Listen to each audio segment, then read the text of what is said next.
Hello, my name is Nicole, And Ali. and this is Krispy Crime.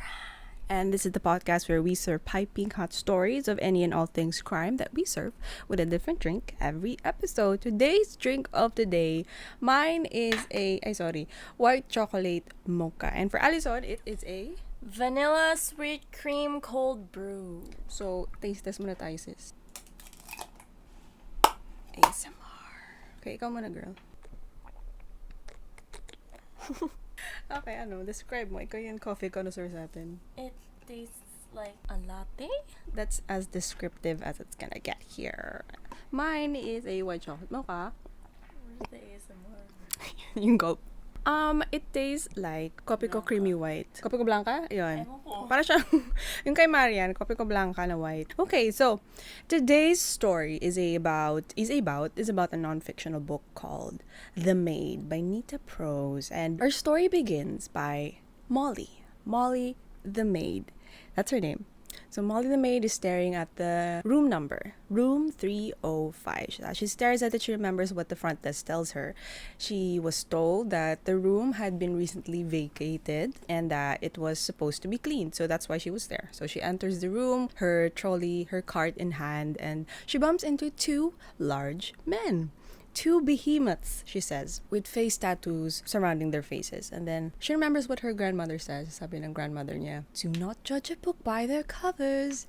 And so she did not, because ano bang alam niya? Baka naman sila ay two world-renowned wrestlers. Baka they are tattoo artists. Baka they were rock stars, guests of the hotel. And so she says, excuse me, good sirs, I was told this room was vacated. But then before the two big guys could speak, two other people came out of the bathroom. One was Rodney, the hotel bartender. The second was Juan Manuel, the hotel dishwasher. They were they were acquaintances of Molly. And so Molly says, oh, it's you two. And then Juan Manuel, his eyes were big. Sabi niya, Molly, no, what are you doing here? And then Rodney, he shushes Juan Manuel and says, Molly, what are you doing here? And then Molly, she's like, isn't it obvious, you two silly boys? I'm here to clean the room. And then before Rodney could speak, Juan Manuel rushes to Molly and parang grabs her by the shoulders and says, Molly, don't be concerned about me. Just go, run, tell.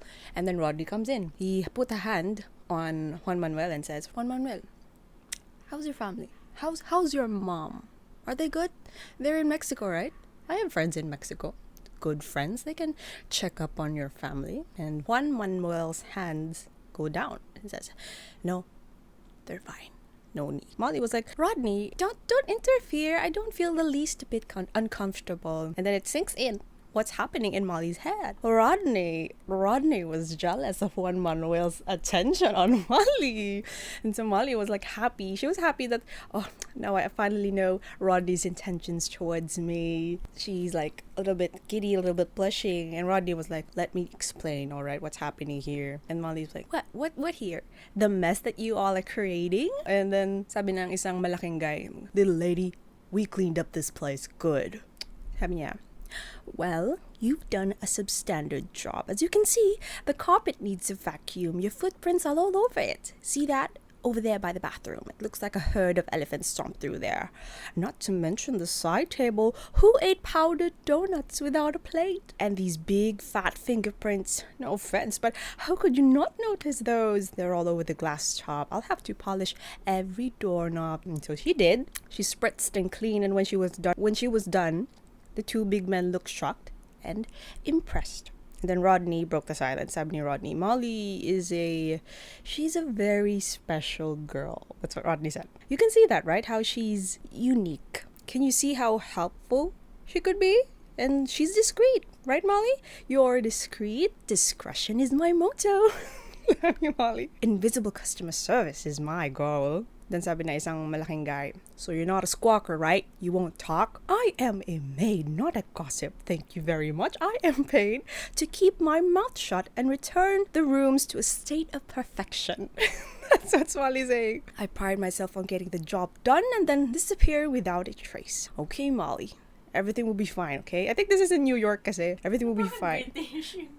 Molly kasi is like prim and proper. Her grandma kasi, wait, later. I'll tell you everything later. You just do your job like you usually do, okay? You leave this place spotless, so no one will ever know Juan Manuel and his buddies are here, and you keep quiet about it. Of course. And if you'll excuse me, I really should get to work. Thank you, Molly. We'll talk more about this later, okay? Let's meet up tonight, okay? I'll explain everything. I would love that. So it's a date? Yeah. Sure, yeah. Meet me in the lobby at 6. We'll go somewhere. Talk privately. And so in her head, in Molly's head, this was gonna be her first date with Rodney the bartender. And so Molly was so excited. She used her break time. She rarely used her break time to do anything personal. So she used her break time to buy a beautiful dress that she could wear to Olive Garden because that's where they planned their quote unquote date. So they're there now in Olive Garden, and Rodney was ready now to like explain himself what happened. Molly, you're probably wondering what was going on today with those men in the hotel room. I didn't want you to go away thinking anything bad or start talking about what you saw. I wanted a chance to explain. Then Molly said, she lifted her glass. Here's to us. And then sabi ni Rodney, like I was saying, I wanted to explain what you saw today. You really have the most beautiful blue eyes, Rodney. Molly, here's what I need you to know, okay? Those two men in that room, they're Juan Manuel's friends, not mine. Do you understand? And so here's the thing you probably don't know about my buddy Juan Manuel. He's actually not a documented immigrant at the moment. His work permit ran out a while back. He's now working under the table at the hotel. Mr. Snow, her supervisor, doesn't know. If Juan Manuel were caught, he'd be kicked out of the country and would never be able to send money home ever again. You know how important his family is, don't you? I do. Family is very important. Wouldn't you agree? Not so much. Anyway, so those two men that you saw, the bag they had, that was Juan Manuel's bag. Okay? It wasn't theirs. It definitely wasn't mine. It was Juan Manuel's. Got it? I understand, yes. We all have baggage. Wink, wink, wink. She made a joke. So she paused so that Rodney could absorb her joke. Then she said, that's a joke. The men are literally carrying baggage. The expression usually refers to psychological baggage. You see? Then Rodney was like, yeah, okay. So the thing is that Juan Manuel's landlord figured out his papers expired. He kicked him out of the apartment a while back. So now he has nowhere to live. I've been helping Juan Manuel sort things out, you know, like with the law. Because I know people. I do what I can to help people make ends meet. All of this is a secret, Molly. Are you good at keeping secrets? Of course I can keep a secret. Cool. So there's more. It's like this. Every night, I've secretly been putting Juan Manuel up in a different room at the hotel so he doesn't have to sleep on the streets. But no one can know. You understand? If anyone found out what I was doing, you'd be in a lot of trouble and Juan Manuel would be homeless. Yeah, exactly. Rodney, I am very impressed by you. You are a fine man. I try. But I could use your help, Molly. Help? How?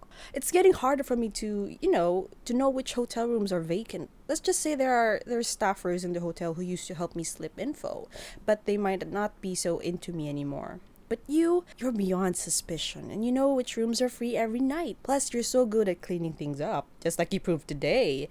It would be amazing if you could tell me which room is empty on any given night, and if you can make sure that the one cleaning it before and after would be you. I mean, Juan Manuel and his friends, they stay there. Just make sure there's no sign of anyone having been there at all. I would be delighted to help you in any way I can, Rodney. After Molly said that, he was finishing his food, and he dropped his fork. Sabi niya, Molly, I could kiss you. I really could. That would be wonderful. Shall we wait until after you finish your food? He thought Molly was joking. Sabi niya, so we have a deal, right? One friend helping another? Yes, I'll give him a key card and the room number, and I'll pop in early every morning to clean the room he and his friends were in the night before. Cheryl, the head maid. Cheryl's tardiness is legendary, so she won't even notice. That's perfect, Molly. You really are a special girl. So that's how our story begins. Now, who the fuck is Molly?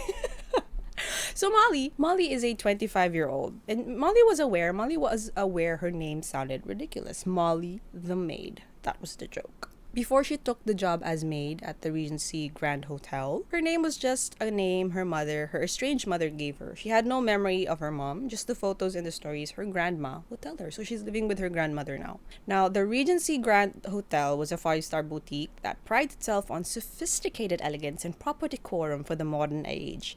And never in Molly's life did she think that she'd hold such an important position. But she knew others thought differently of the position of maid. Still, Molly loved her job. If you love your job, you'll never work a day in your life. That's what her grandmother said. Molly thought she was born to do this. She loved cleaning. She loved her maid's trolley. She loved her uniform. Yes, her uniform. Molly called it her invisibility cloak, her second skin. With her uniform, she's able to blend in, be part of the decor. In her uniform, as long as she keeps her mouth shut, she could be anyone. You get it? You get it? So a little bit about Molly, so you understand what happened. We find out that Molly has difficulty in social situations. It's not that she had difficulty socializing. She likes to socialize, but the people don't like to socialize with her. So, kasi she wasn't very good at interpreting expressions. She made conversations awkward. People whispered about how strange and weird their encounters with Molly were. Never mind that what other thinks, it's what you think that matters. That's what her grandma would say. But her grandma couldn't say that now because her grandma was dead. And so the day after her grand died, Molly came to work at the Regency Grand Hotel. And Mr. Snow, her manager, looked surprised. Yeah, Molly, what are you doing here? I mean, I'm sorry for your loss. I heard that your grandmother passed away last night, but I called a replacement for your shift. I assumed that you take the day off. Mr. Snow, why did you assume? As Gran used to say, when you assume. Assume? Is that how you say it? Assume? When you assume, you make an ASS out of you and me. And so, Molly, are you sure you don't want to take the day off? It was Gran who died, Mr. Snow, not me. The show must go on. So, you understand her personality. She's like the Sheldon Cooper of maids. Parang ganon. And the show did go on because today at work, Molly would find a guest very dead in his bed. Dead? Yes, dead. Mr. Black, the Mr. Black. Everyone at the hotel knows him. Him and his wife Giselle were frequent visitors of the hotel, and Mr. Black apparently owned about a quarter of the city. A real estate tycoon. A real estate tycoon. It's hard to say. But it was today at 3 p.m. when everything went down. Molly had just finished all of her errands, the rooms assigned to her, including the Black's apartment. But she had to return to her suite to finish cleaning the bathroom. Not because she got lazy. Don't think for a second that Molly was a sloppy and disorganized maid. Far from it. Because when Molly the maid cleans a room, she attacks it. She leaves it spotless and pristine. She does not cut corners. She shines them. No fingerprints left to erase and no smears left to clear. No. Yeah, si Mama. She had to return because the bathroom was occupied at the time of her first sanitation visit. It was Giselle, Mr. Black's current wife, and Molly noticed that she took a rather long time in the shower that day. She also noticed Giselle's eyes being puffy and red before she ran off to the bathroom and slammed the door shut. Of course, Molly didn't let her behavior interfere with the task at hand. She immediately got to work cleaning the hotel suite, and when she was done, she called out to Giselle in the bathroom, just like she was taught, and said the words, "Your rooms have been restored to a state of perfection. I'll return later to clean the bathroom." So as Molly continued her daily task, she decided to take a quick break and visit her friend Juan Manuel in the basement quarters. He noticed her arrive, and then he stopped whatever he was doing and handed her a glass of water. It's so sweet. And then she appreciated this very much. And after a quick chat, she went back to business cleaning the other suites assigned to her. And then at around 3 p.m., it was that time to head back to the Black's apartment and finish what she started. So she was there. She knocked on the door, and as protocol, she said, "Housekeeping." No reply. So she took her MasterCard, stepped inside, and said, "Mr. and Mrs. Black, may I complete my sanitation visit? I would very much like to return your room to a state of perfection." Still, nothing. That's okay, she thought. She could do her work without disturbance. So she left the apartment looking spotless a few hours ago, but it seemed like she'd have to go through everything from scratch. A maid's work is never done. She noticed the curtains this time. It had been closed. Everything. Some many bottles of scotch had been knocked over, and Giselle's purse was no longer where she'd last seen it this morning. She headed to the bedroom at the back of the suite. The door was open. From where she was standing, she could see the bedroom closet. with one door still open, exactly as she'd left it last time, because the safe inside of the closet was also open and it was preventing the door from closing. You understand? One more? So she could see the bedroom closet from outside the sitting room. And the closet door was open, like she left it last time kasi the safe inside the closet was open then. So she can't close it kasi naka-open yung safe sa loob. She could see some of the safe's contents were still intact, but there were others that were notably missing. She turned her attention away from the closet and carefully entered the bedroom, and only then did she find him, Mr. Black. He was wearing the same suit he had on earlier, only the paper in his breast pocket was gone. He was lying down, flat on his back on the bed.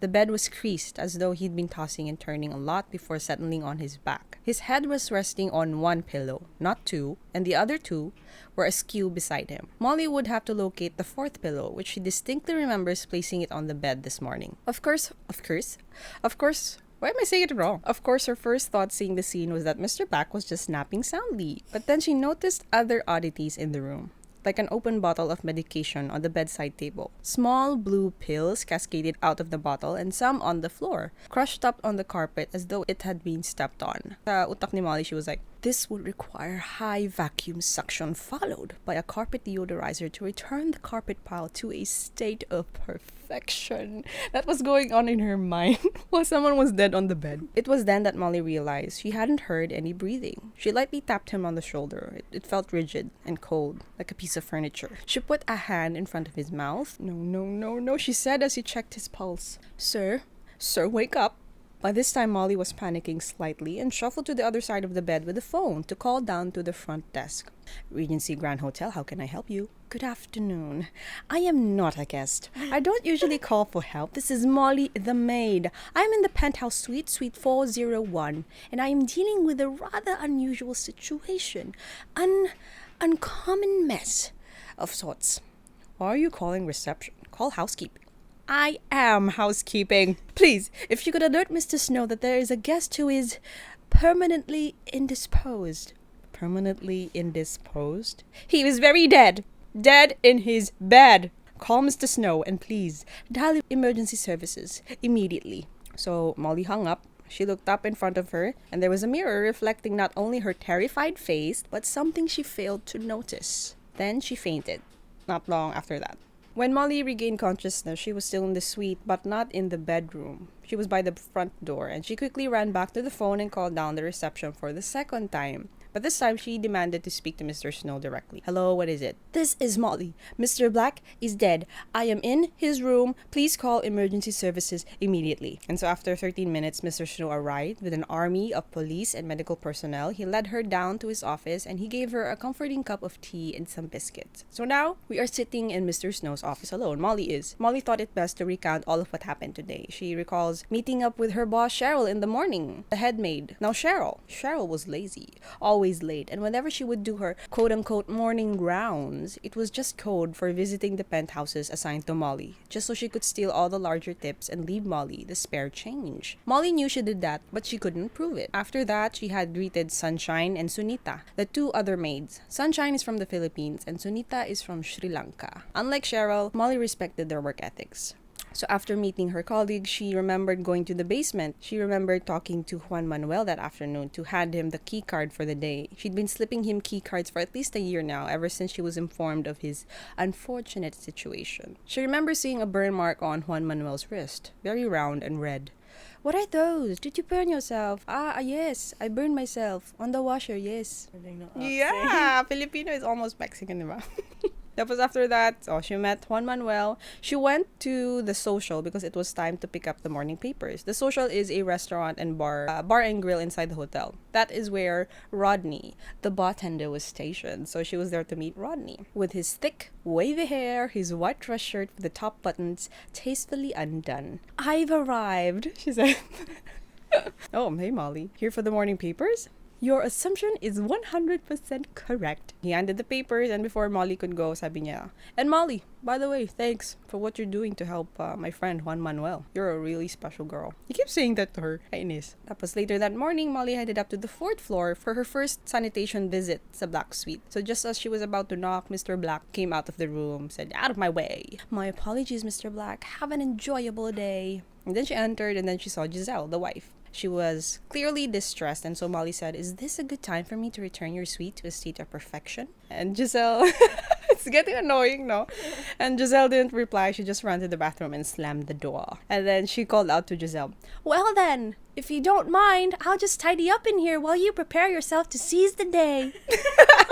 She surveyed the room during her first sanitation visit. The curtains were opened. In the bedroom, she made their bed, 2 soft pillows, and 2 hard pillows. The closet door was open, the safe was open, and she noticed passports, some very legal documents, and some stacks of crisp $100 notes, at least 5 of them. She went back to the sitting room, where there were envelopes scattered on the floor, and next to that was Giselle's purse. Molly went over to organize everything and noticed a flight itinerary sticking out of the purse. 2 one-way flights to the Cayman Islands. At this time, Giselle stepped out of the bathroom, still looking quite sad. So Molly handed her a tissue. "Need a tissue for your issue?" "That's sweet, Molly, but a tissue won't do much." "Are you quite alright? Can I help you in any way?" "Not today, Molly. I don't have the energy, okay?" "Very well." She's still happy. I'm pretty sure she didn't take it too hard. "May I clean your bathroom now?" "No, Molly. I'm sorry. Not right now."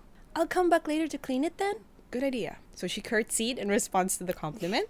And then she retrieved her trolley and made her way out the door. So she hasn't finished cleaning the bathroom pa. So babalik siya later. Okay, so now we're back at the present. Molly is in Mr. Snow's office. And as she's finished recalling today's events, in walks Mr. Snow and another female officer. "Molly, this is Detective Stark. Detective, this is Molly Gray. She's the one who found Mr. Black." Now, remember, Molly isn't good with social interactions. So she isn't sure what protocol to follow when meeting someone of the law. Pero she looks down at what she was holding. It's the teacup she'd been given. And then she stands up, was about to place the teacup on Mr. Snow's desk. But there's no coaster.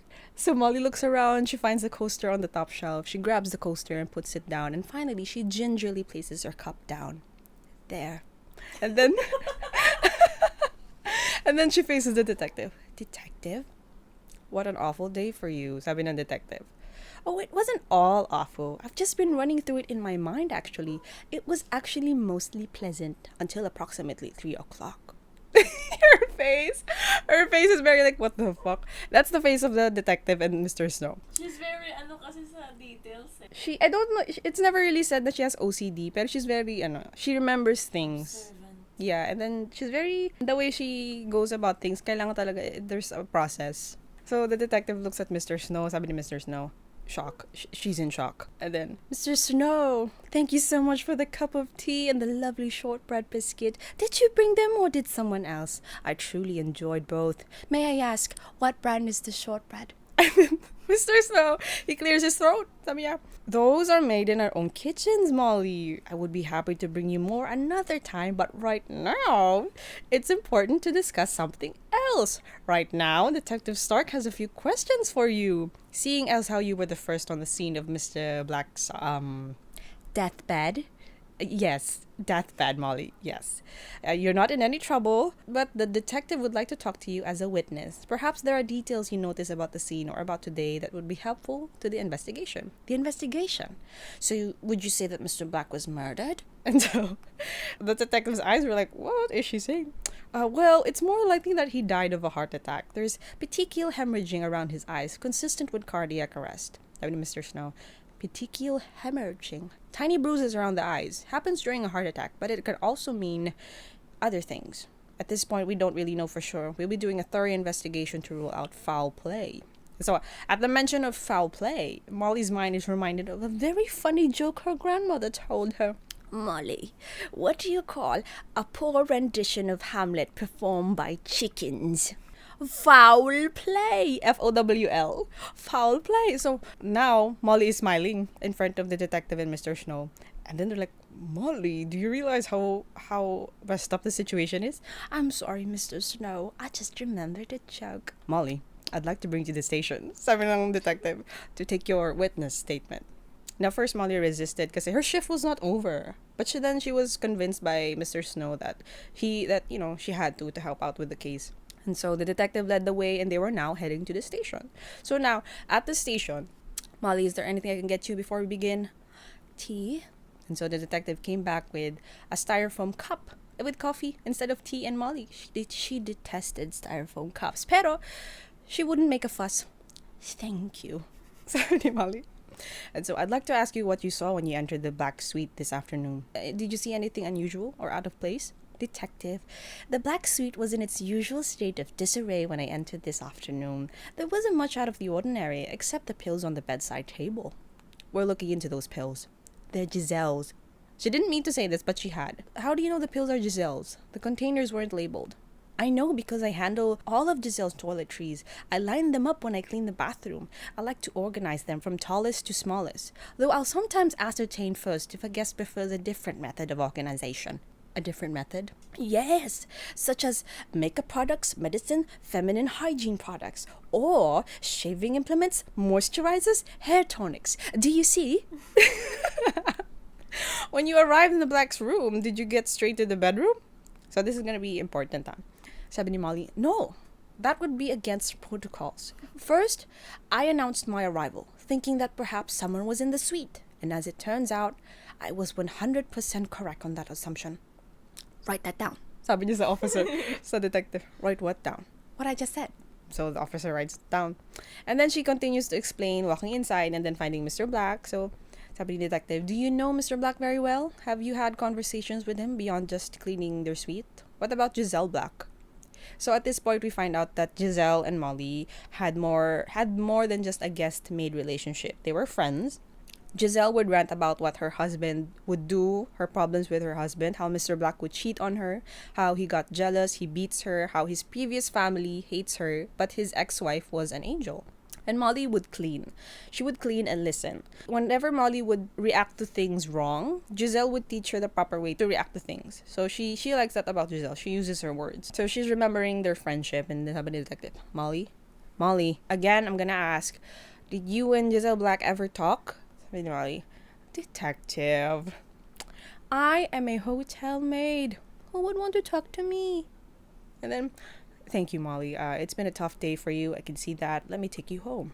And so that was the end of the first time at the station. So it is now the next day. It was supposed to be Molly's day off. Syempre, she just saw a dead body, no? But then Mr. Snow had called her the night before, and it seemed that Cheryl, the head maid, had taken the news of Mr. Black's death quite badly. She says that she is experiencing extreme trauma, so she won't be able to come in tomorrow. Molly, do you think you could come in her place and work the day shift tomorrow? Again, I'm sorry that, of course, she said, an extra day of work isn't going to kill me. Sabi, bad joke, you know. And so she was here walking up the steps of the Regency Grand Hotel. Mr. Preston, the doorman, he saw her. Sabi niya, oh, Molly, tell me you're not working today. I am. Cheryl called in sick last night. Of course. Molly, are you alright? You had quite a scare yesterday, so I hear. I'm terribly sorry about what you saw. No need, Mr. Preston. By the way, did Mr. Black receive any visitors yesterday? Friendly or otherwise? And sabi niya, no, not that I noticed. Why do you ask? Oh, no reason. And then Molly went inside the hotel and began her usual routine. But then before she could start, Mr. Snow shoved the paper in her face. It read, Wealthy tycoon Charles Black turns up dead in the Regency Grand Hotel. And then as she's reading the article and Mr. Snow is ranting about the reputation of the hotel, sabi niya, Mr. Snow, the article mentions Giselle Black. Do you know where she's staying? Is she staying here in the hotel, I mean? Then he pulls her aside. Sabi niya, Giselle is staying here at the hotel, but you're not to pass that along. She has nowhere else to go. Do you understand? I moved her to the second floor. Sunita will clean her room from now on. And then Molly continues. She has that information in her head now. And then at one point, she stops at the social to where Rodney works. And she was going to grab the papers. And then she saw that Rodney had a black eye. And so she asked, sabi ni Rodney, oh, it was stupid. I was helping Juan Manuel with a bag in his room. And I ran into the door. Ask him. He'll tell you. Listen, Molly. I heard you found Mr. Black yesterday and that they took you to the cop shop to ask you questions. I can't talk now, but why don't you come back later after the shift? We can grab a booth and you can tell me everything, every last detail, okay? It would be lovely to meet you later, Rodney. 5 p.m. sharp? Is this a date? Yeah, sure. Sabi niya. So, it's their, I think, I don't know pang ilang quote-unquote date na to, pero they met at Olive Garden again. So, fast forward to the end of their shift, they're at Olive Garden. So tell me, Molly, why were you there with the cops? I hope nothing about Juan Manuel came up. Then Molly was like, no, that has nothing to do with Mr. Black. Right, of course it doesn't. But cops can be nosy. I just want to make sure he's safe. Can you tell me what happened, what you saw in the suite today? I mean, I'm sure you're really scared. Maybe it would help to say it out loud, to a friend. And then she told him what happened, fighting Mr. Black about the pills, about the pills being Giselle's. And then Rodney just kept firing questions after questions. Sabi ni Rodney, and was Giselle there? But did Mr. Black die of natural causes or not? Did they ask anything else about Giselle, about me? And then sabi niya, why would they ask about you, Rodney? Oh no, that was stupid. No idea why I said that. I forget it. I guess I'm just worried. For Giselle, for the hotel. For us. For all of us, really. And then during their date, they exchanged numbers. And Molly put a heart on her name sa phone niya. And then sabi ni Roddy, May sarili siyang mundo, yeah, no? it's like it's her perspective what's happening So they exchanged numbers and sabi niya, call me if anything comes up. Sabi niya ganyan. They went out and then Mr. Preston noticed them together, the strange encounter. And then sabi niya kay Molly, you be careful with that one, okay? With Rodney? Why? Because that, dear girl, is a frog, and not all frogs turn to be princes. Mr. Preston catches on.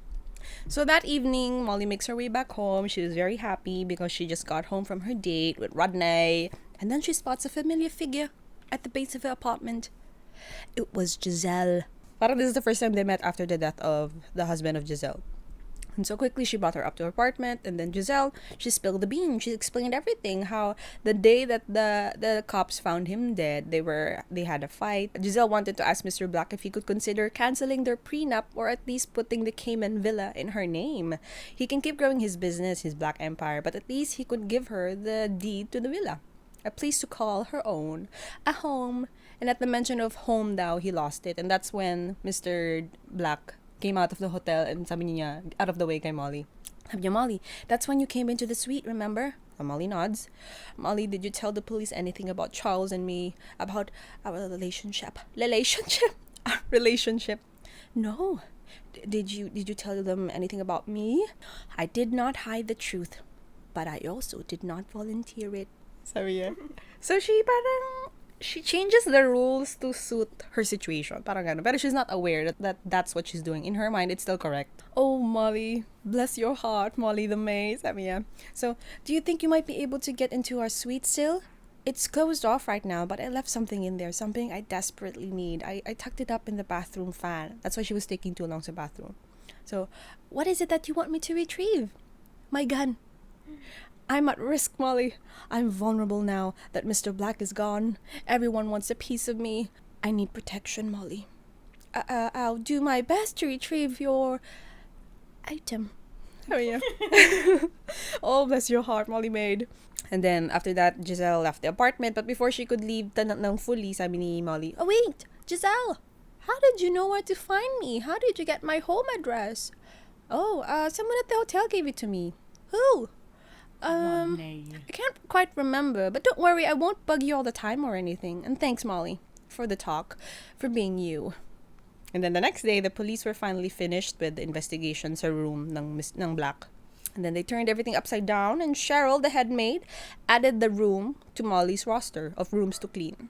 So, before Molly could start cleaning the Black suite, she went over to Rodney to give him the latest tea. Giselle came to see me at my house. She was waiting outside my building when I got home. Can you believe it? Oh, what a surprise, sabi ni Rodney. And Rodney's tone was odd, as if he wasn't surprised at all. So what did Giselle want? Well, this is a secret between friends, Rodney. Yeah. And then, okay. Anyway, we've got to talk about Juan Manuel. And then Rodney explains how the best suite that Juan Manuel can stay tonight is the Black suite, since the cops were gone and it would not be rented out to any guest anytime soon. So he also asked for one more favor from Molly. He handed Molly a bag, calling it Juan Manuel's overnight bag, and asked her to hide it somewhere. Anything for you, and Juan Manuel. And then that morning, Molly headed up to the Black suite, and then she cleaned everything the cops left behind, leaving the bathroom for last. But now it was time. Molly could not avoid the bathroom anymore. She went inside, cleaned the bathroom, grabbed the gun from behind the fan, and she thought about where to hide it, and remembered she had a vacuum cleaner that she had brought up. So she unzipped the vacuum bag, took out the dirty filter, and she stuffed the gun into the new filter. And just as she was about to throw away the old filter, a dusty clump of dirt falls out and something shiny catches her eye. A ring. It was a man's ring. It was Mr. Black's wedding ring. Wait, so Lalumang filter. So she had to take out the punong filter, put the new filter in, put the gun in. She was about to throw away the old filter. Then the ring fell out of the old filter. Molly wasted no time at all. As soon as the clock struck 12, her lunch break, Molly raced out of the hotel doors. Cheryl, the head maid, called her out for her suspicious behavior, but Molly simply responded, I am aware of my legal right to take a break and will do so today and any other day I choose. Is that acceptable? Or should I run it by Mr. Snow, Cheryl? That shut Cheryl up. And off Molly went to the nearest pawn shop to sell the ring she had just found. Parang it's out of character for her, no? ang random. No, it's not really random. Sabi niya, truthfully, Molly was having a hard time keeping up with her monthly rent since her grandmother died. Kasi maid din yung grandma niya and they were sharing rent. And namatay yung grandma, so medyo hirap na siya mag-pay ng rent. Pero dapat like, she would brought that up sa police. She just found it that day din eh. So during lunch break that day, she ran to the pawn shop. She ran. She didn't walk. Don't walk. Yeah, run. She ran to the pawn shop. And then, sabi ng grandma niya, she remembers, the good Lord gives and the good Lord takes away. So she took this as a sign of her prayers being answered. Then she pawned the ring. And so now, after pawning the ring, Molly walks back to the hotel with a few more minutes in her lunch break to spare. But Mr. Preston, the doorman, he stopped her before she could enter. Sabi niya, Molly, go home. Mr. Preston, I can't go home now. I'm only halfway through my shift. Molly, use the back door, please. Are you quite all right, Mr. Preston? Do you need assistance, you old man? She didn't say old man, but he was old, yeah. Do you need assistance? And then from outside the hotel, she could see that Detective Stark was inside with Mr. Snow, and then she understood. It's quite all right, Mr. Preston. A few more questions won't kill me. And then it wouldn't kill her naman, but it would require her going back to the station again. And that's what happened. People were crowding in the lobby as they watched Detective Stark escort Molly outside the hotel. And then this is her second time at the station na. The questions start. How may I be of service to you, Detective Stark? How can you be of service to me? Well, Molly the maid, you can start by telling the truth. Since we're talking about the truth, I'd like to share with you the results of Mr. Black's toxicology report. No autopsy report yet, but we'll have that soon enough. Mr. Black had drugs in his system, the same drugs that was on his bedside table and scattered on the floor in his bedroom. Giselle's medicine. Medicine. Benzodiazepine, laced with some other street drugs. Anyhow, it wasn't the pills that killed him. He had a lot in his system, but not enough to kill him. Then what do you believe killed him then?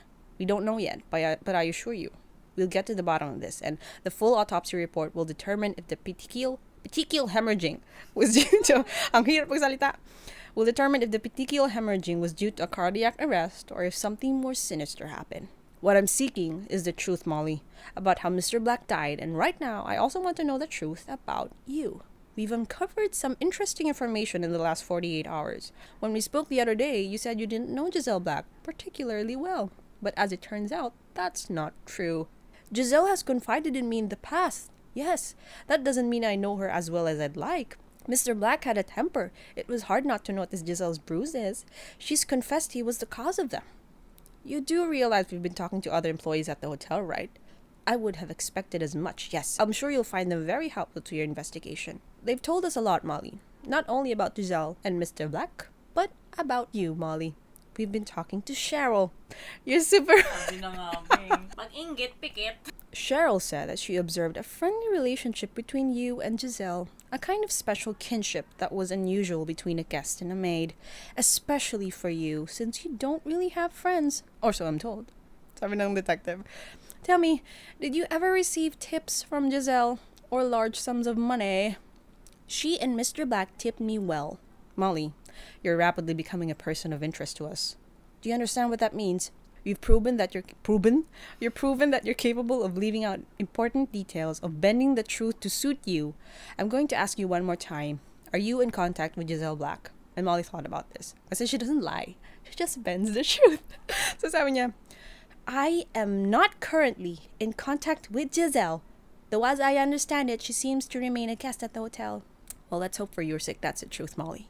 And let's hope the autopsy report shows a natural cause of death. Until then, you are not to leave the country or attempt to hide from us in any way. You're not under arrest. Do you have a valid passport, Molly? No. If you're lying, I'll find out. I can look you up, you know. Don't go anywhere. You understand? May I go home? May I go to the store, to the restroom? And what about work?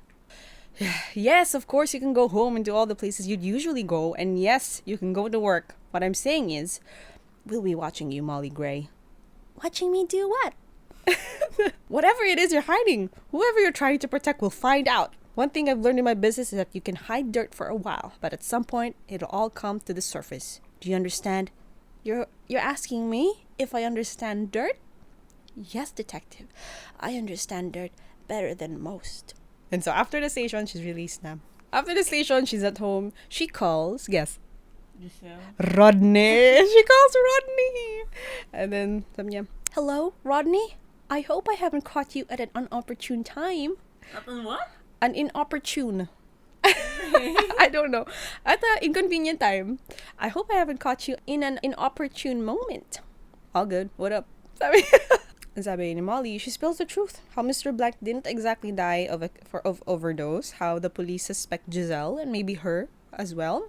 And how Giselle asked her to get her gun from the former suite. And how the gun is currently hidden in her vacuum cleaner by her locker at the hotel. We have to get that gun, Molly. We have to make it disappear. Don't worry, Molly. I'll take care of everything. Thank you, Rodney. There's another thing, actually, I need to tell you. Mr. Black's wedding ring.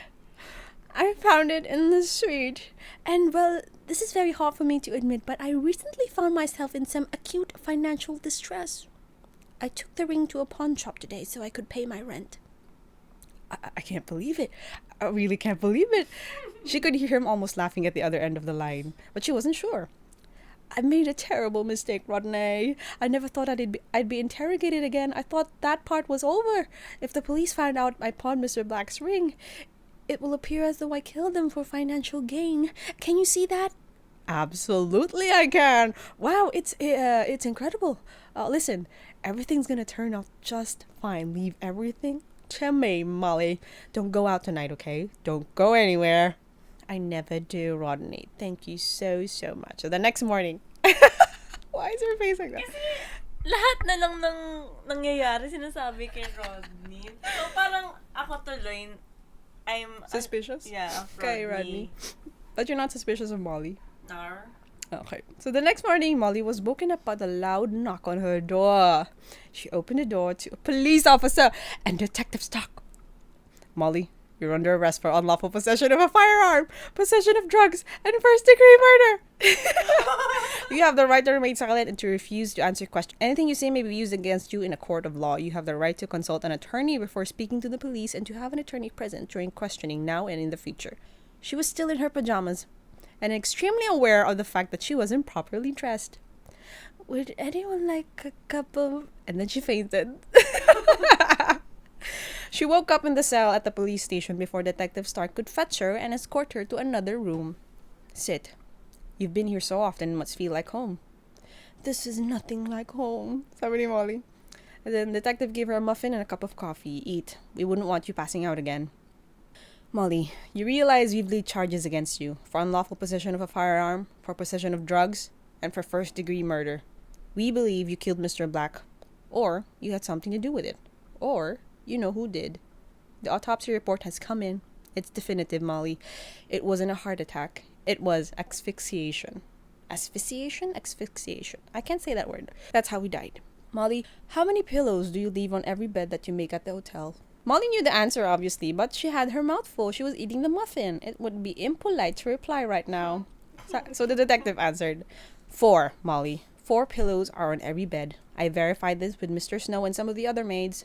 But there were only 3 pillows on Mr. Black's bed when I arrived at the scene of the crime. Where did the 4th pillow go, Molly? Molly swallowed. I will say this in a new way, Detective. I did not kill Mr. Black, and I most certainly didn't asphyxiate him with a pillow. Molly, we've spoken with many of our co-workers. Do you know how they describe you? They say you're awkward, standoffish, a neat freak, a weirdo, and worse. They say that they could totally picture you murdering someone. In Molly's head, Cheryl. Detective, I don't like speaking ill of people, but since you're pressing me, Cheryl Green cleans sinks with her toilet rag. She calls in sick even when she's well. She spies into people's lockers and she steals tips. If she's capable of theft and hygiene crimes, how low would she go? How low would you go, Molly? You stole Mr. Black's wedding ring and pawned it. What? I didn't steal it. I found it. Who told you that? Cheryl followed you all the way to the pawn shop. She knew you were up to something. We found the ring in the front window, Molly. The shopkeeper described you perfectly. Someone who blends in into the crowd until she speaks. The kind of person you'd easily forget about under most circumstances. I applied the wrong rule in my head. I applied the finders keepers rule. What I should have applied was the do unto others rule. I regret that choice, Detective, but it does not make me a thief. You've stolen other things, Molly. Mr. Snow has seen you stealing food from discarded trays and small pots of jam. He is telling the truth, she admits. I have liberated discarded food. Food that would have been ended up in the trash bin anyway. It is not theft. One of your colleagues, a fellow maid, said she was worried that you can't spot danger. Did you speak with Mr. Preston, the doorman? You will vouch for me. We did speak to the doorman. He said you were blameless. Weird. And Juan Manuel, the dishwasher, did you talk to him? Why would we talk to a dishwasher, Molly? Who even is he? Well, what about Rodney Styles, the bartender at the social? As a matter of fact, I have. He said he thought you were, quote-unquote, more than capable of murder. It was as if her world came crashing down. Your fingerprints were all over Black's suite. Of course they were, Detective. I clean that suite every day. And did you also clean Mr. Black's neck? Because traces of your cleaning solution were found there too. Because I checked his pulse before calling for help. You had various plans for killing him, Molly. So why in the end did you choose asphyxiation? I can't say it. Rather than the gun. Did you really think you wouldn't get caught? Molly was on the verge of tears now. We found the weapon. We found the weapon in your vacuum cleaner. What were you doing meddling in my vacuum cleaner? The only person who knew about the vacuum was Rodney. What were you doing hiding a gun in it, Molly? We tested your housekeeping card, and it tested positive for cocaine. We know you're not the kingpin here, Molly. You're simply not smart enough for that. We believe that Giselle introduced you to Mr. Black and that she groomed you to work for her husband. We believe you and Mr. Black were well acquainted and that you were helping him hide lucrative drug operations he was running through the hotel. Something must have gone wrong between the two of you. Maybe you got angry with him, or maybe you were helping Giselle out of a bad situation. Either way, you were involved. So as I said, this can go one of two ways. You can plead guilty immediately to all charges, including first-degree murder. The judge will take your swift guilty plea confession into consideration, an early demonstration of regret. Plus, any information you can provide about the drug running happening in this hotel could go a long way in lightening your sentence.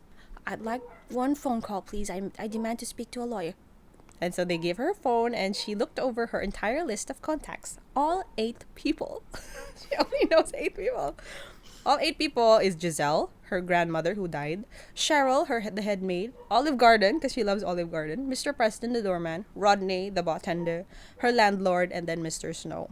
And then she found her fingers dialing Mr. Preston. So after that, Mr. Preston and his daughter, Charlotte, arrived at the station not long after their call.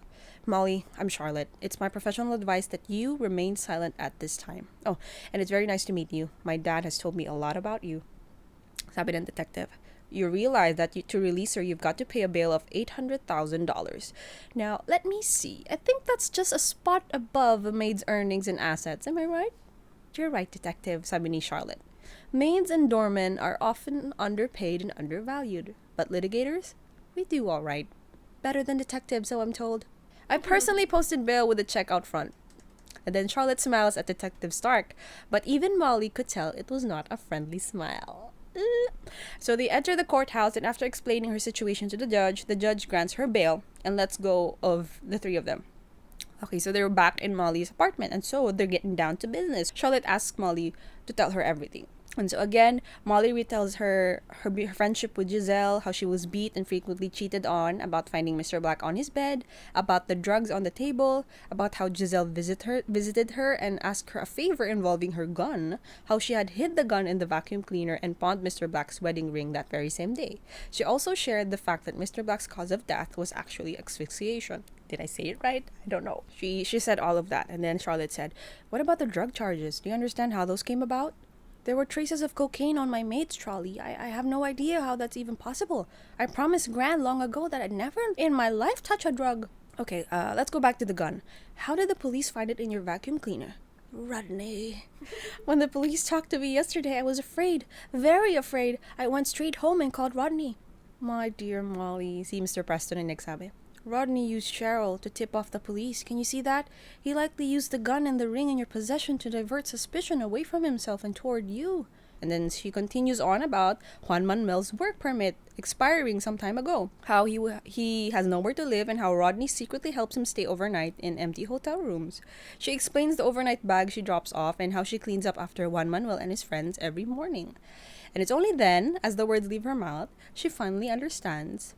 Rodney's big, bulky friends, the dust, the parcels, the burn marks on Juan Manuel's wrists, the overnight bags, the traces of cocaine on her trolley. He was being forced and coerced to cut drugs, Juan Manuel.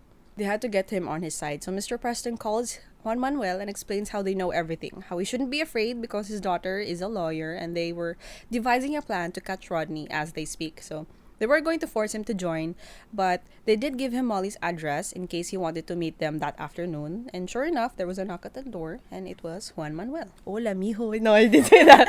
He didn't say that. He didn't say that. Okay, so he starts explaining. So, you know how every night I stayed in a different room at the hotel? How you gave me a key card, a different key card each night?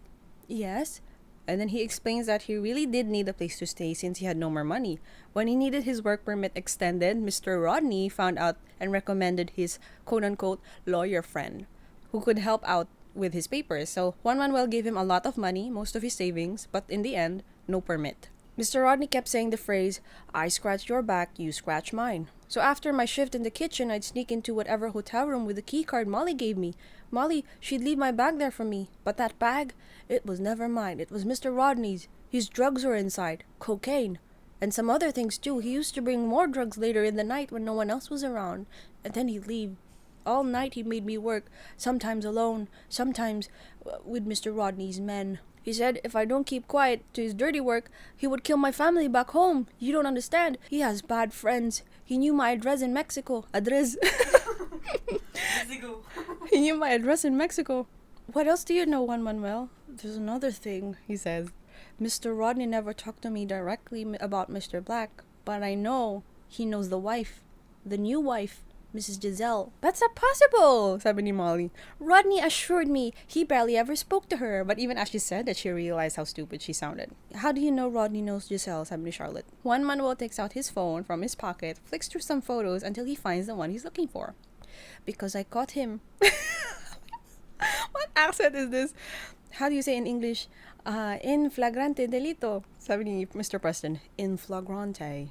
Yes, like this. Then he shows the phone, and it shows a picture of Rodney and Giselle. They were kissing passionately in a shadowy hallway of the hotel. And so the plan was set into action. So after everyone was brought up to speed, they went into plan mode. It took Molly over an hour to get the details of her story straight. They practiced and practiced, acting out every possible scenario they could think of.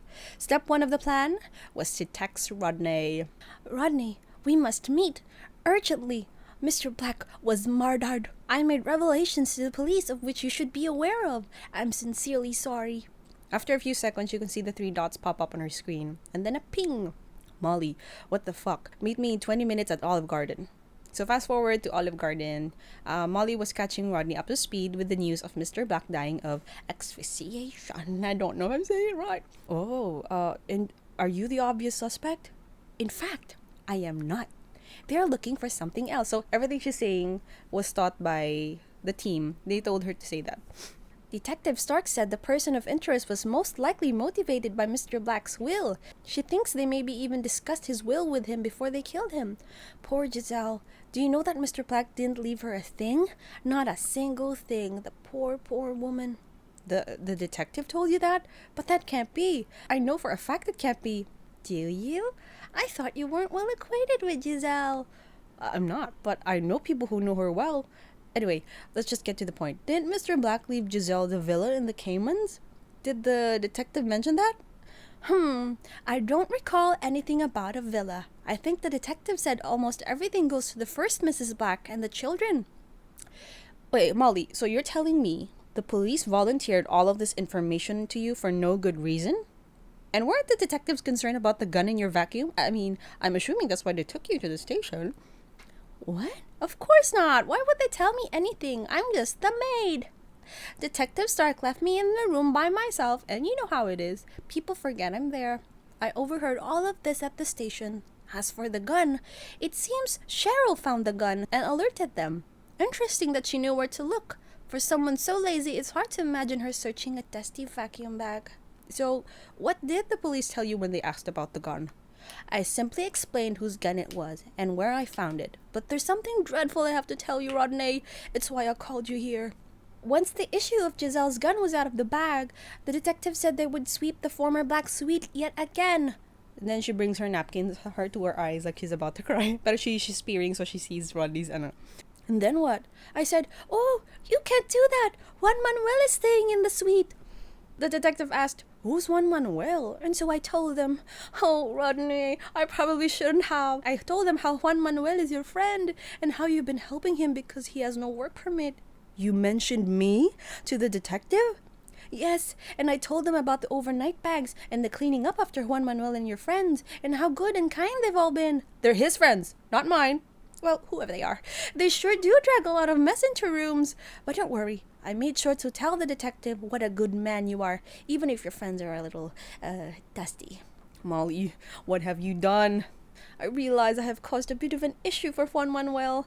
What if he's still in the black suite when they check it again?" "Yeah, I mean, we've got to make sure he's not there when they check, and we've got to clean that room out fast before the police arrive. You know, so there's no traces of Juan Manuel." "But I am not allowed to enter the hotel." "But that doesn't mean you can't enter. What if I quickly sneak into the hotel, grab the room key, and give it to you? You can use my trolley to clean up the room by yourself. Wouldn't that be something, you cleaning up your own mess? I mean, Juan Manuel's mess." So after a few moments, Rodney said, "Okay, all right. You get me that sweet key, I clean the room." And so the next morning, step 2 of the plan takes place. Mr. Preston, the doorman, is at his regular post at the front door of the Regency Grand Hotel and signals to Molly, who is standing outside across the street, to send the text to Rodney. It said, "Help! I'm at the front door of the hotel and they won't let me in. If I can't get you that key card, whatever will we do, Rodney?" And then Rodney immediately responds, sabi niya, "BRTGGA.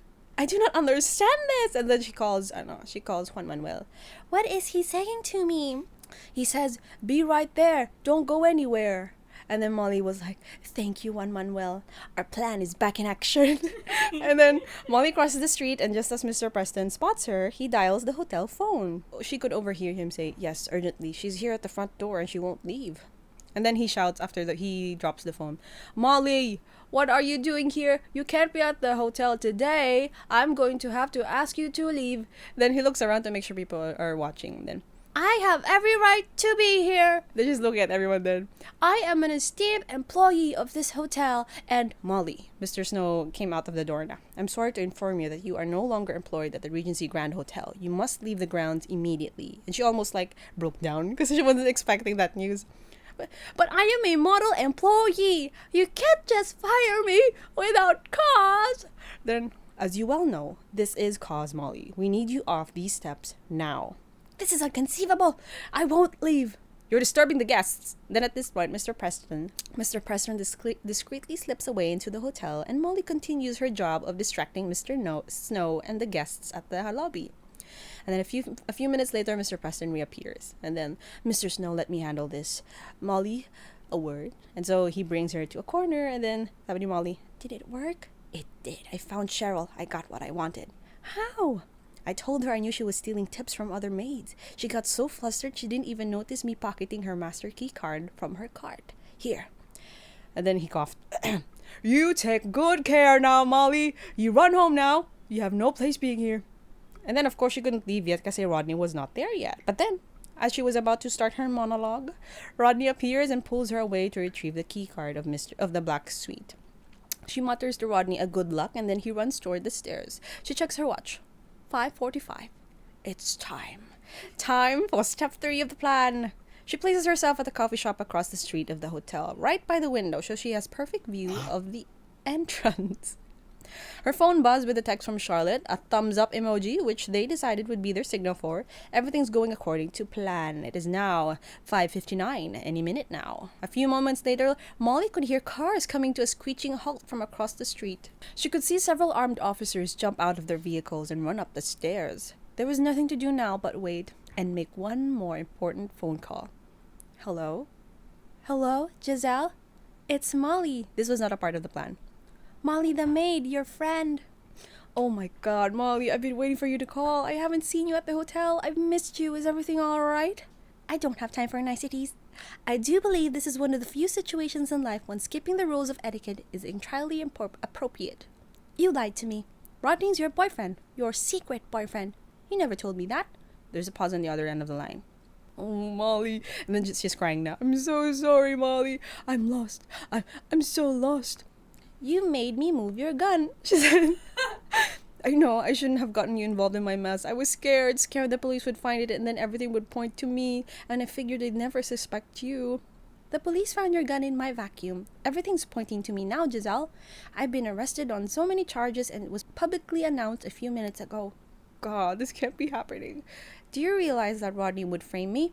Molly, I swear I didn't. The stuff Rodney made you do, cleaning rooms after his shipments, I only found out that on Monday morning. Before that, I had no idea. The black eye he has, that's because I hit him when he told me. We had a big fight about it.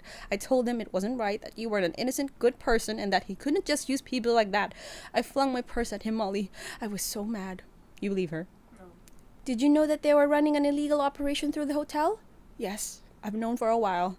That's why we spent so much time in this fucking hotel. But I'm telling you, I had nothing to do with Charles's murder. Rodney and I joked about it, sure, how we would fix our lives, finally be able to be together openly, just by offing his boss and my husband with the same bullet.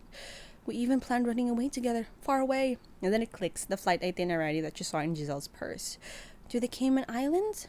Yes. That's why I asked Charles to put the property in my name. I was going to leave him and run away, file the divorce from afar. Rodney and I were going to start a new life, a better life, just the two of us.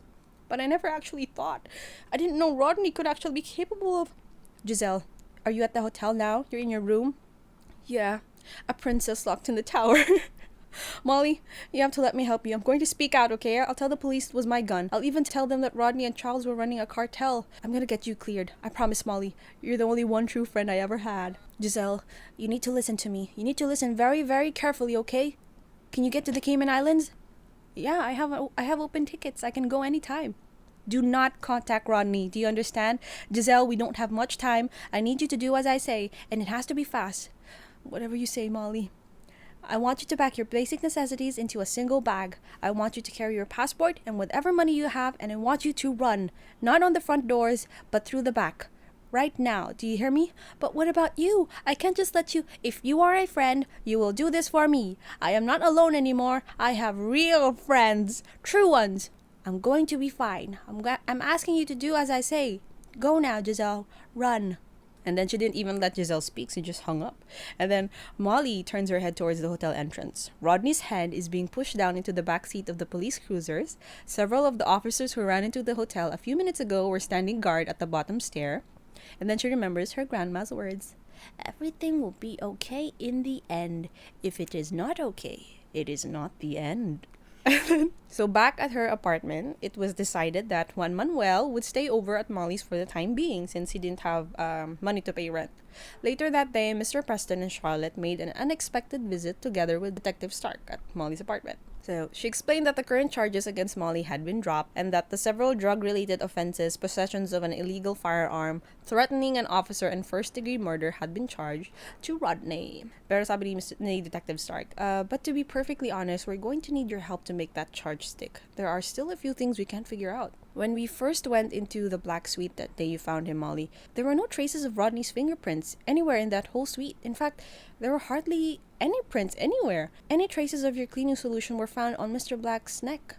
Because I checked his pulse, because... Yes, we know, Molly. We know you didn't kill him. It's my fault, sabi ni Molly. When I clean a room, I leave it in a state of perfection. If Rodney ever entered that room and left prints behind, I would have wiped them away without even knowing it. I'm a good maid. Maybe too good. You may be right, Molly. Sabi ng detective. And then several months later, Molly got her job back. She had been promoted to head maid. Cheryl had been demoted to regular maid. And then there was a new maid on their team, Ricky, Sunshine's son. And then he was what Molly called a keeper. So she and Juan Manuel were officially boyfriend and girlfriend. They moved in together. Juan Manuel eventually received his working permit, and today they would be celebrating at Olive Garden, since yesterday they had both recently took the stand in trial against Rodney. She remembers one of the questions Charlotte asked her. Tell the court, Molly, did you see anyone in the suite or in the hallways? Anyone who might have had the missing pillow? This was the part she'd never discussed with anyone, Molly, not even Charlotte. But she prepared herself for this moment. She practiced night after night. I wasn't alone in the room, Molly said. I thought I was at first, but I wasn't. Then sabi Charlotte, Molly, what are you talking about? After I called down to reception for help the first time, I put the receiver down. Then I turned towards the bedroom door, and that's when I saw it. Molly, I want you to think very carefully before you speak. I'm going to ask you a question, and you're going to tell them the absolute truth. What did you see?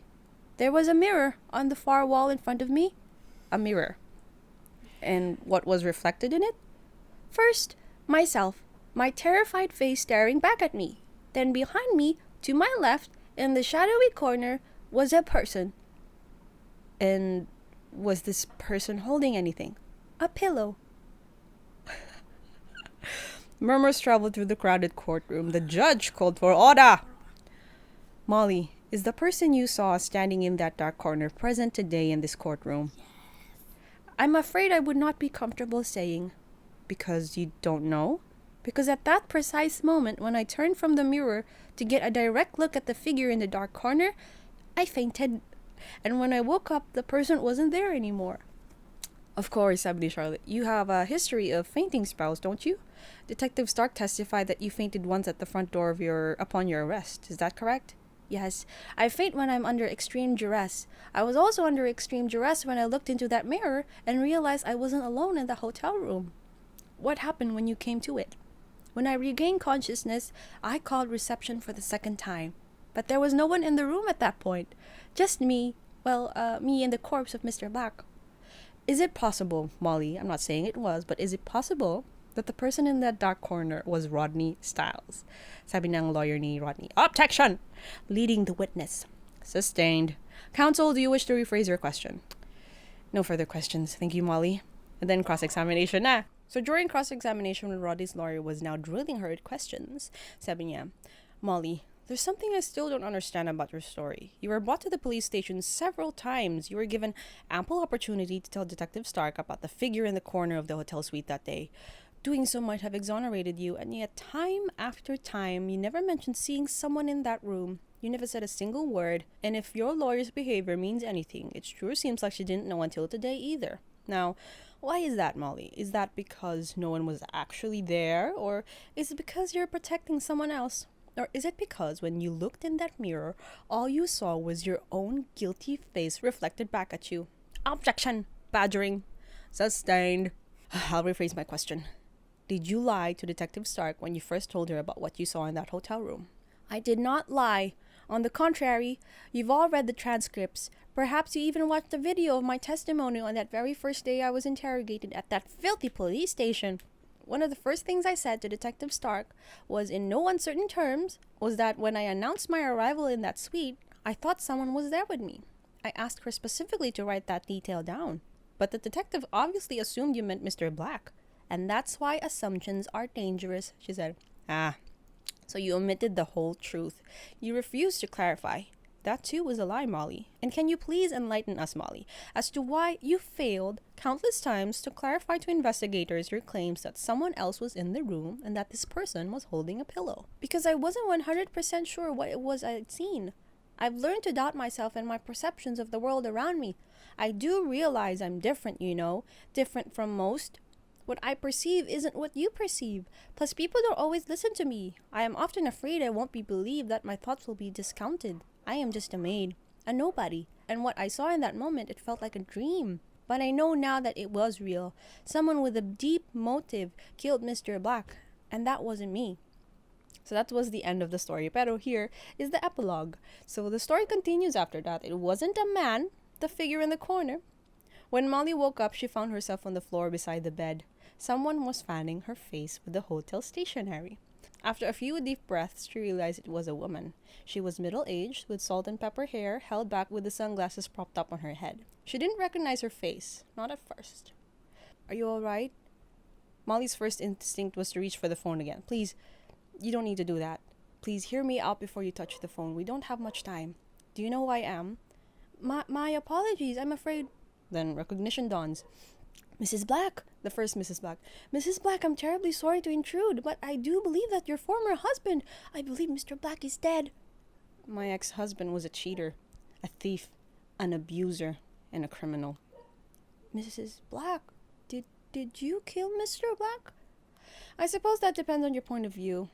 I believe he killed himself, slowly, over time, that he became infected by his own greed, that he robbed his children and me of a normal life, and he molded corruption and evil in just about every way a man can. My 2 sons, they're his clones, and my daughter, Victoria, all she wants is to clean up the family business, to run it with some decency, but her own father wants her to disown. I came only to talk to him, to ask him to give Victoria a chance, but he wouldn't let me. He was drunk, popping pills, slurring his words, muttering about Giselle being a gold-digging bitch just like me, and how we're both good-for-nothing wives, the 2 biggest mistakes of his life. He was obnoxious and a bully. In other words, he was his usual self. He grabbed me by the wrists. I'll have bruises now, sabi ni Molly. He beats Giselle too. Not anymore. He would have done worse to me, but he started to heave and pant. He let go of my wrists. Then he stumbled to his bed, kicked off his shoes, and laid down, just like that. Then her eyes darted to the pillow on the floor, then away. Tell me, do you ever feel like the world is backwards? Like the villains prosper and the good suffer? Yes, Mrs. Black, all the time. What if it were different this time? What if we took matters in our own hands and balanced the scales? What if you didn't see me? What if I just walked out of the hotel and never looked back? You'd be recognized, would you not? I doubt they will. I'm largely invisible. Just another gray-haired, middle-aged woman walking out the back door of the Regency Grand. Just another nobody. Invisible in plain sight, just like Molly. What did you touch? Sabi ni Molly. Excuse me? When you entered the suite, what did you touch? Oh, I touched the doorknob and probably the door itself. I didn't sit down. I couldn't. He was chasing me around the room, yelling and spitting in my face. He grabbed my wrist, so I didn't actually ever touch him. I took the pillow off the bed and that's it, I believe. They were both silent for a moment, sabi ni Molly. You best be going. Please don't let me delay you. And what will you do when I'm gone? I'll do what I always do. I'll clean everything up. I'll wipe down the front doorknob, put the pillow on the floor in my laundry hamper. It will be cleaned in the basement and returned to another room in a state of perfection. No one will ever know it was here. Just like me? Yes. And after I've returned those few areas to a state of perfection, I'll call reception again and reiterate my urgent request for help. You never saw me. And you never saw me. Mrs. Black then left the room. And that was the last time Molly saw Mrs. Black, the first Mrs. Black, or didn't see her. So much depends on your point of view. Grandma was correct after all, about all of it, about everything.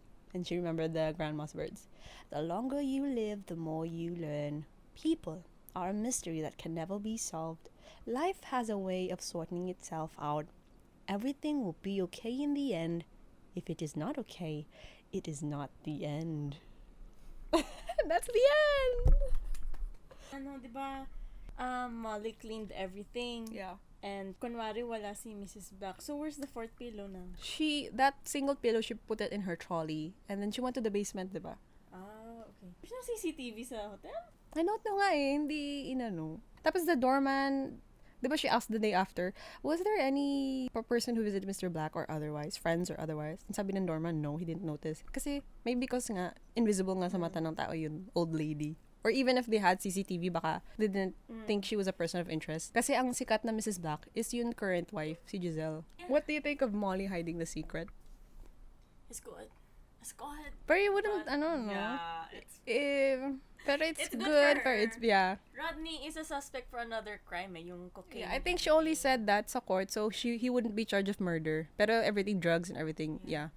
That's the story of The Maid by Nita Prose. So, I'm gonna find my own invisibility cloak right now. Thank you for listening and watching. This has been Krispy.